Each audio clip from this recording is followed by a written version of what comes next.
Hello, welcome to Tutorium, Kerala's number one platform for CUT test taking. This is Gayatri Jaykumar and I hope you're all doing well.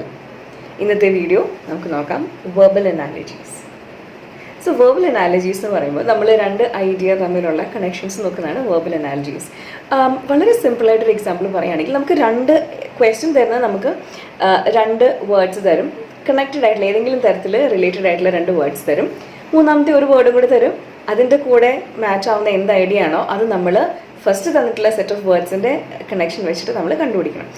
For example let's say you have the word orange and ഒരു colon കഴിഞ്ഞിട്ട് fruit ഇട്ടിട്ടുണ്ട്. Okay, orange colon fruit. So orange fruit ഈ ഒരു relation നമ്മൾ കണ്ടുപിടിക്കേണ്ടത്.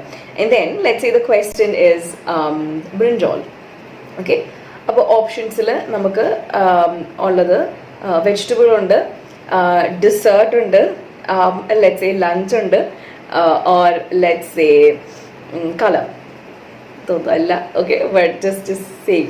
So അതിൽ orange fruit ആയതുകൊണ്ട് തന്നെ ബ്രിഞ്ചോൾ വെജിറ്റബിൾ ആയിരിക്കും അവിടെ ആൻസർ. സോ നമ്മൾ ഇങ്ങനെയാണ് ആൻസേഴ്സ് കണ്ടുപിടിക്കുന്നത് ഫോർ വെർബൽ അനാലജി. സോ ഇതിൽ നമ്മൾ വേർഡ്സ് തമ്മിലുള്ള മീനിങ് കണക്ഷൻ അല്ലെങ്കിൽ ഐഡിയാസ് തമ്മിലുള്ള കണക്ഷൻ ആണ് കണ്ടുപിടിക്കേണ്ടത്. ഒരു പക്ഷേ കാറ്റഗറീസ് ആകാം, അല്ലെങ്കിൽ ഏതെങ്കിലും തരത്തിലത് റിലേറ്റഡ് ആയിരിക്കാം. ഇപ്പോൾ ഫോർ എക്സാമ്പിൾ ഒരു ആനിമലിൻ്റെ മെയിൽ ആൻഡ് ഫീമെയിൽ ഫോംസ് നമുക്ക് തന്നിട്ടുണ്ടെന്ന് വെച്ചോ. ലെറ്റ്സ് സേ ഓക്കെ, മാൻ തന്നു, കോളിൻ വുമൺ തന്നു. ഓക്കെ, അടുത്ത വേർഡ് റിലേഷൻ്റെ ഫസ്റ്റ് വേർഡ് നമുക്ക് ഗീസ് ആണ് അല്ലെങ്കിൽ ഗൂസ് ആണ് തന്നിരിക്കുന്നത് വെച്ചോ. സോ ഗൂസിൻ്റെ മെയിൽ ഫോം നമുക്കിവിടെ മെയിൽ ആൻഡ് ഫീമെയിൽ ആണ് തന്നിരിക്കുന്നത്. സോ ഇവിടെ ഗൂസ് എന്ന് പറയുന്നത് ഫീമെയിലും അതിൻ്റെ മെയിൽ ഫോം ഗ്യാൻഡർ ആണ്. സോ അതായിരിക്കും നമ്മുടെ ആൻസർ ആയിട്ട് വരുന്നത്. സോ ഇങ്ങനത്തെ വേർഡ് റിലേഷൻസ് കണ്ടുപിടിക്കുന്നതാണ് വെർബൽ അനാലജീസ് എന്ന് പറയുന്നത്. സോ ഫസ്റ്റ് തന്നിരിക്കുന്ന രണ്ട് വേർഡ്സ് തമ്മിൽ എങ്ങനെയാണോ റിലേറ്റഡ് ആയിരിക്കുന്നത് അതേ റിലേഷൻ നമ്മൾ ആൻസർ കണ്ടുപിടിക്കാൻ വേണ്ടി അപ്ലൈ ചെയ്യണം.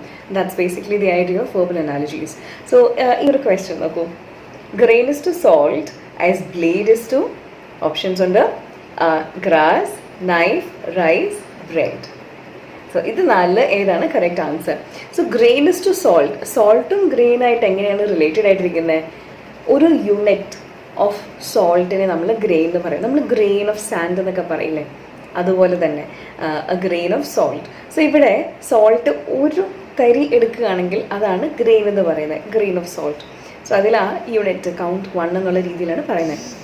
സോ ഇതിൽ നമ്മൾ എടുത്തു നോക്കുമ്പോൾ ഗ്രാസ് ആക്ച്വലി നമ്മൾ പ്ലാന്റ് ആയിട്ടാണ് കാണുന്നത്. പക്ഷേ അതിൽ ഒരു എന്താണ് പറയുക, പുൽനാര് എടുക്കുകയാണെങ്കിൽ അതിന് നമ്മൾ ബ്ലേഡ് ഓഫ് ഗ്രാസ് എന്ന് പറയും. സോ അതാവാനാണ് ആൻസർ കൂടുതലും സാധ്യത. നെക്സ്റ്റ് നൈഫ് നമ്മൾ 1 എന്നുള്ള കൗണ്ട് തന്നെയാണ് പറയുന്നത്. സോ അതിൽ നമുക്ക് നൈഫും ബ്ലേഡ് റിലേറ്റഡ് ആണല്ലേ, നൈഫിൻ്റെ ഒരു ഭാഗമാണ് ബ്ലേഡ്. പക്ഷേ ഇവിടെ റിലേഷൻ അങ്ങനെയല്ല. ഗ്രെയിൻ ഓഫ് സാൻഡ്, ഒരു യൂണിറ്റ് ഓഫ് സാൻഡാണ് അവിടെ ഗ്രെയിൻ എന്ന് പറയുന്നത്. സോ ഇവിടെ നൈഫും ബ്ലേഡും തമ്മിൽ ആ ഒരു റിലേഷൻ ഉണ്ട്, പക്ഷേ ആൻസർ അതാവില്ല. കാരണം ഇവിടെ അനാലജിയിൽ കൊടുത്തിരിക്കുന്ന റിലേഷൻ ശകലം വ്യത്യാസമുണ്ട്. Then there is rice. Rice നമ്മൾ ഗ്രെയിൻ പറയും, ഗ്രെയിൻ ഓഫ് റൈസ് ആണ് പറയുന്നത്. ബ്രെഡ് ആണെങ്കിലോ ലോഫ് ഓഫ് ബ്രെഡ്, അല്ലെങ്കിൽ അതിലും ചെറുതാക്കുകയാണെങ്കിൽ സ്ലൈസ് ഓഫ് ബ്രെഡ്. സാധാരണ ലോഫ് ഓഫ് ബ്രെഡ് ആണ് നമ്മൾ പൊതുവെ പറയാറ്. അതല്ല, ഇനി നമ്മൾ ആ ലോഫിനെയും ചെറുതാക്കി എടുക്കുകയാണെങ്കിൽ that's a slice of bread.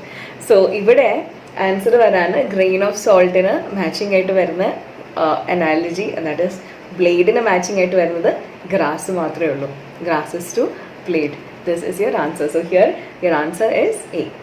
Hope this is clear to you. If at all any doubts, please do drop them in the comments and we'll be happy to help. So happy learning. Bye and take care.